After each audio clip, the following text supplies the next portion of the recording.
So we will be once again in 1 Samuel this morning looking at the second message on Hannah. Last week we learned about her sorrow, about her difficulties, and about the things that were perplexing her. And this week we're going to look at her triumph.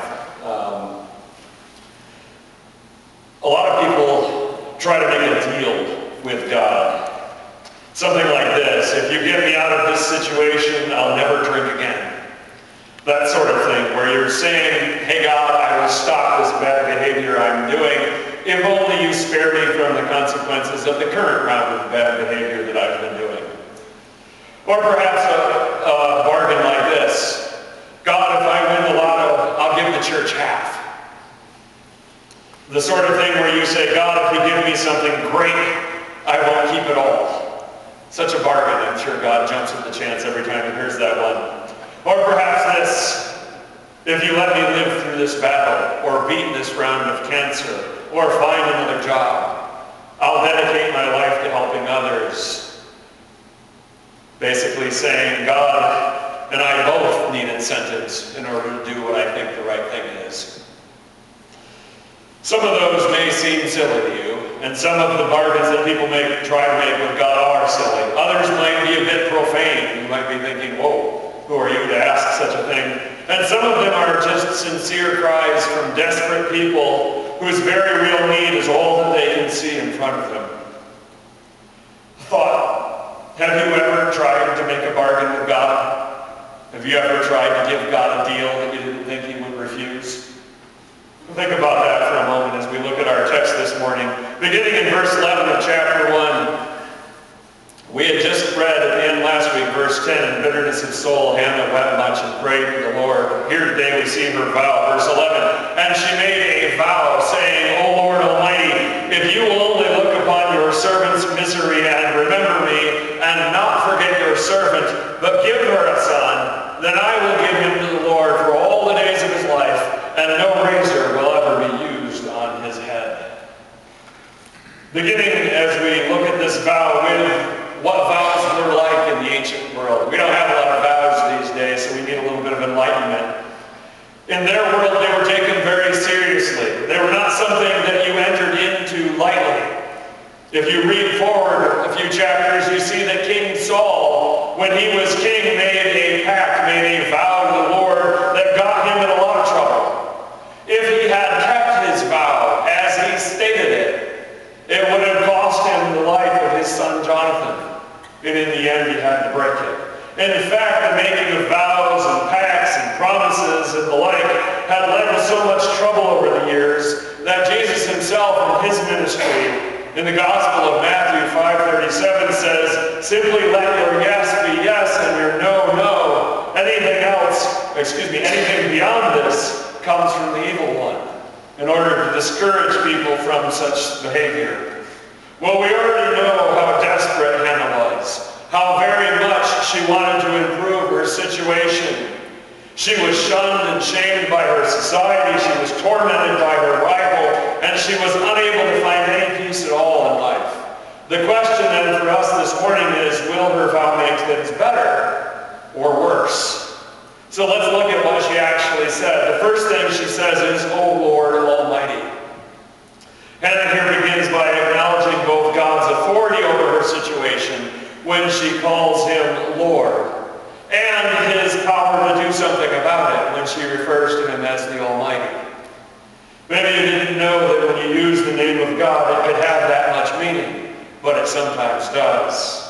For example, if you call Jesus the Christ and refer to him as Jesus Christ, you're saying something about him. You're saying that he is the Messiah, the one sent by God, the anointed one. So far, so good for Hannah then. She begins her prayer in a good place. Now, what does she say? If you will only look upon your servant's misery and remember me. It tells us what the relationship is between Hannah and God. That relationship is this: he is Lord, and she is his faithful servant. That relationship thus implies an obligation on both sides. It was understood that the honor given to God was returned in the form of God's kindness and mercy towards his servants. Hannah is not demanding anything of God. She is simply asking God to remember his own promises to his people, Israel. See, the descendants of Abraham, as Hannah is, have a covenant with God that God himself gave to them, a series of obligations and promises that work both ways. The implications of Hannah's misery as a servant of God are clear. She has done her part by obeying the law and walking by faith. God must do his. We might not be very familiar with this sort of relationship between Lord and servants, because our modern society is, at least in theory, without class divisions. But everyone in the ancient world, until the end of the feudal society, not much more than 100 years ago, would have understood exactly what Hannah is saying when she calls herself a servant of the Lord. You see, God's freedom of action is self-constrained by his own promises. If his people are faithful in obedience and in worship, he will bless them. It might make you wonder this morning, what has God promised us? Well, first off, we're not the covenant people. God's promises to the descendants of Abraham apply to them and cannot be transferred to someone else. So who are we? We are instead the church, the bride of Christ, a group of people individually called by faith to live as our Savior lived. And what promise has been made to us? Simply this: the world will treat us as it treated him. You might be thinking a minute, that's not such a good promise. That didn't work out so well for Jesus. But we are also promised that we will triumph over it in the end if we remain true to our faith. And we are promised the Holy Spirit throughout this will be our comforter and our strength and our guide. So let's return to Hannah. What does she ask for? Exactly what we would expect. Give her a son, she says. Because that is indeed the one thing above all else that Hannah wanted in life. Would it have been possible for her to find peace without a son? Probably. But it certainly would not have been easy, given the culture that she lived in, and given the situation she had to deal with her husband Elkanah and her rival Peninnah. There is little doubt that while Hannah's request is indeed centered on herself, it is not a self-centered request. There's a difference between those two. You see, it is okay to pray to God for what you really need. And it certainly is okay to pray to God concerning the things that you want. God knows what we need. He knows that part of it already. But our wants and our desires are there because they reflect the unique person that we are as a created person in the image of our God. What would a son do for Hannah? If God gave her a son, what would that do for her? First off, it would remove the cultural stigma that has been haunting her. Secondly, it would end the torture from her rival. Thirdly, it would confirm the love of her husband and his faithfulness to her. And lastly, it would heal the jagged hole that has existed in Hannah's heart all this time and has pained her for years. Could God answer Hannah's prayer, even if the answer to her request turns out to be no? That's not something we like to ponder when we are so sure that what we need is what we are asking for. We're not at all able to see that God could give us something else instead and actually answer our prayer. Yet God in His wisdom and in His compassion often answers our prayers in ways we wouldn't have imagined, that are actually better than what we asked for. I can confirm this myself from my own experience, that the Lord answered my prayer in life in ways that I did not expect, nor did I ask for, that in the end worked out better. In the meantime, it may lead us to a place of temporary confusion or angst when we do not see the answer that we hope for. But in the end, it puts us in a better place, a place of more usefulness for God. So what does Hannah offer? She says, I will give him to the Lord for all the days of his this life, I think our response to that is simply, wow. If we thought that Hannah was kidding around with God, if she was making some sort of bargain that really wouldn't work, I think we know better now. She has offered everything she possibly can in this scenario. This is a going for broke strategy. And I don't think we can really grasp the mind of Hannah to know what she was thinking here. Perhaps she is reasoning that her earlier prayers had not been answered, and so God wanted a deeper commitment from her. And so she offers that. Or perhaps the anguish and the grief that she has been feeling all these years has pushed her to the point that she is willing to do something she would not have done otherwise.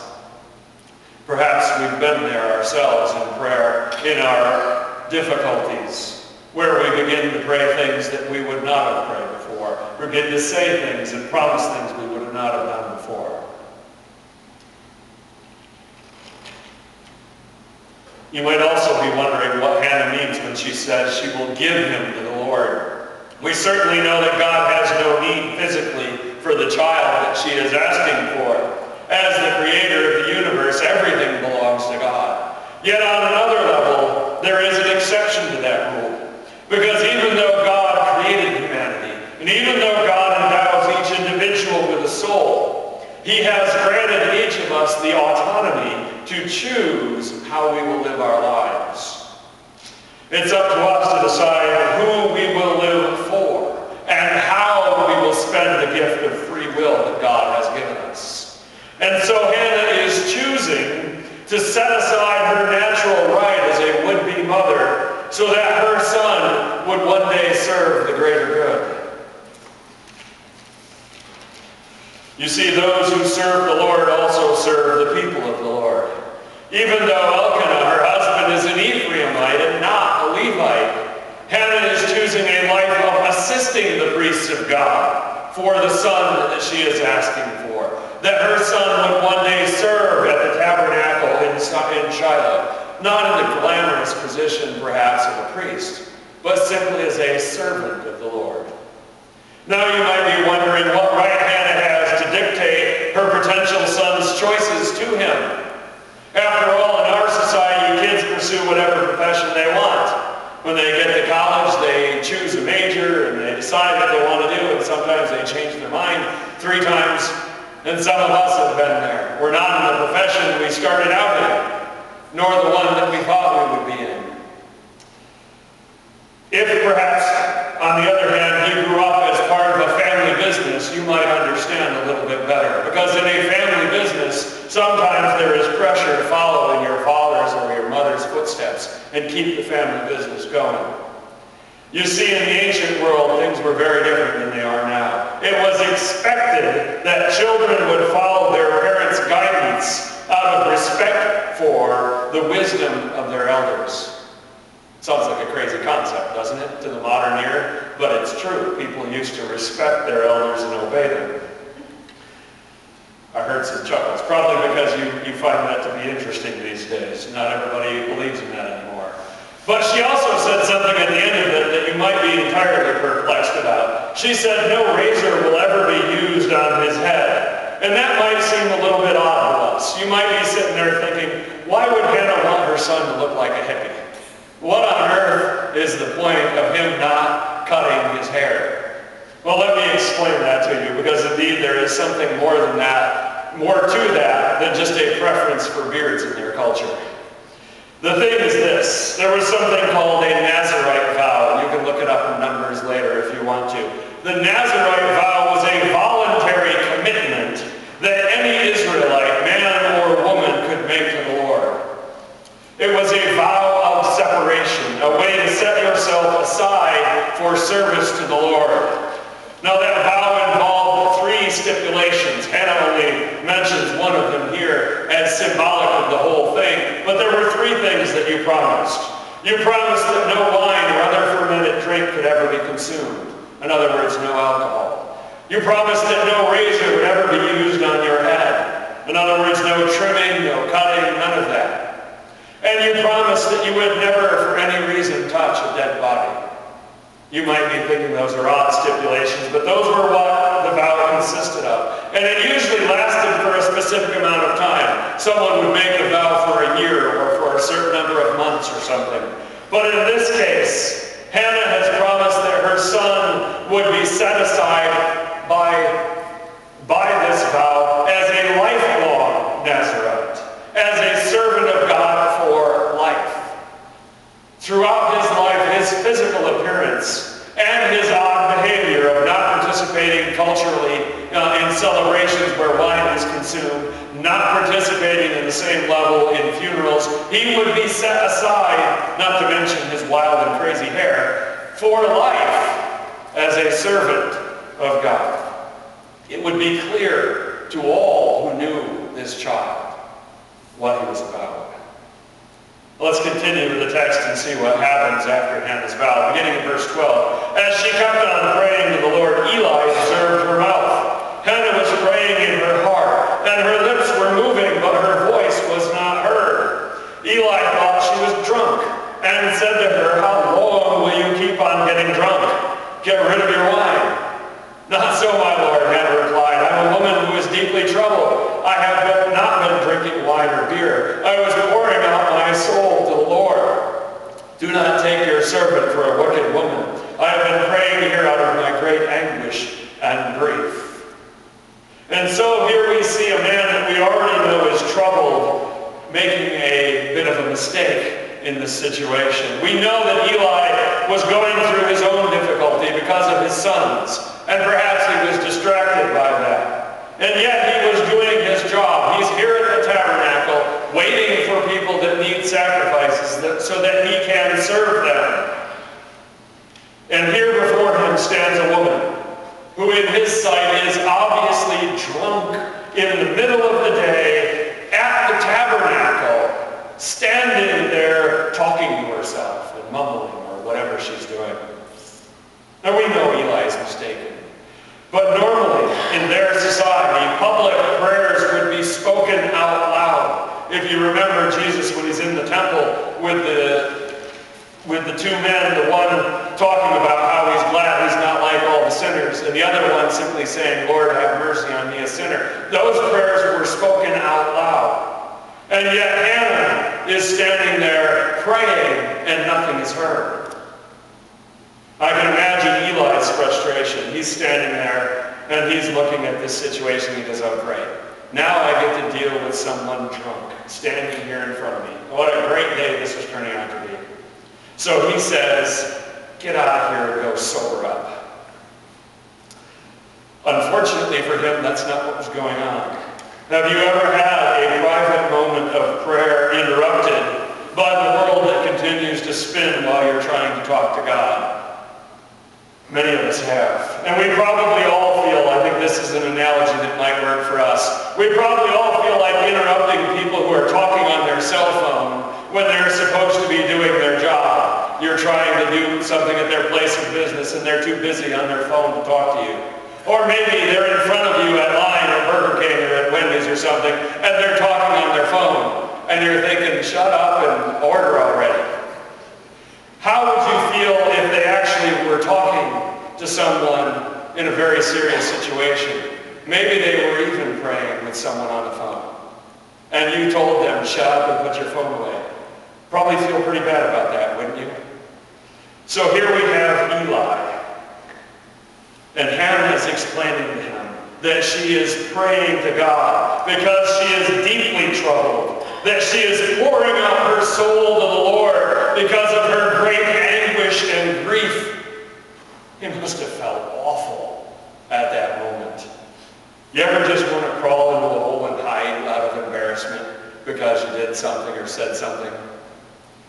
Eli has just scolded a pious woman who was bringing her grief before the Lord by calling her a drunkard. Oops. Bad moment for Eli. So how does he respond? Verses 17 and 18. Eli answered, "Go in peace, and may the God of Israel grant you what you have asked of him." She said, "May your servant find favor in your eyes." Then she went away and ate something, and her face was no longer downcast. Eli's response is a hasty and quick blessing. He's trying to find a way to get the foot out of his mouth as quick as he can, and he does what any one of us would do. If you found yourself in the situation, get out of there as quick as possible. Call retreat and get out. Notice Eli doesn't ask. He doesn't ask what the problem is. He doesn't say, oh, what were you praying for? He just offers the blessing and gets out of there. There is no time for that. But before he goes, he says this: may God hear you. May God bless you. May God answer you. And he tells her something that we know is difficult. He says to her, go in peace. Something she has not felt for a long time. How does Hannah respond to that? She actually begins to feel hope. She had no way of knowing. She had no way of knowing that God had heard her and would honor her vow. Sure, she has a blessing from Eli, and that should help probably in her mind. But she walks away with at least hope that God will answer her prayer. You see, in the end, the purpose of prayer is to change us, not to change God. God doesn't change. We're the ones that need to change. If we walk away from a time of prayer with comfort, or with hope, or with a passion to do what is right in our life, then we have accomplished what God wanted for us when he asked us to pray. Verses 19 and 20 tell us how the story ends, for now at least, until next week. Early the next morning they arose and worshipped before the Lord, and then went back to their home at Ramah. Elkanah lay with Hannah his wife, and the Lord remembered her. So in the course of time Hannah conceived and gave birth to a son. She named him Samuel, saying, because I asked the Lord for him.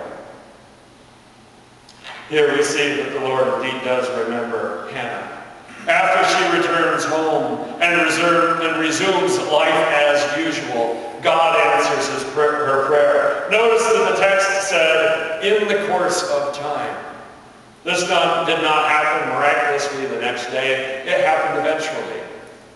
So each evening and each day that Elkanah spent with his wife, until the time when she realized that she was finally pregnant, was a time of testing for Hannah, for her to wait on the Lord's answer. And then we see her reasoning for the name of this child. I wonder what must have been going through her mind when she realized that she really was pregnant. Those first few days of hope and doubt and wondering, and then finally realizing they didn't have pregnancy tests like we do today. It probably took a while for her to really know. And what must it have been like for her to wait 9 months after that, until that midwife looked up at her and said, Hannah, you have a son.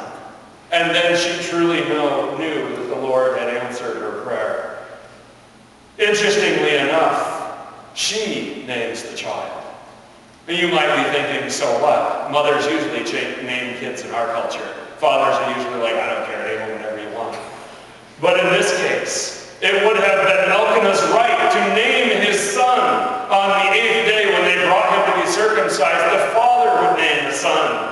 And he would normally have picked something that sounded like his name, or his father's name, or his grandfather's name. All the men in their family line would have names that sounded alike. There were variations on the same name. And yet here we see Hannah choosing the name and picking it for a very specific reason, to honor God for answering her prayer.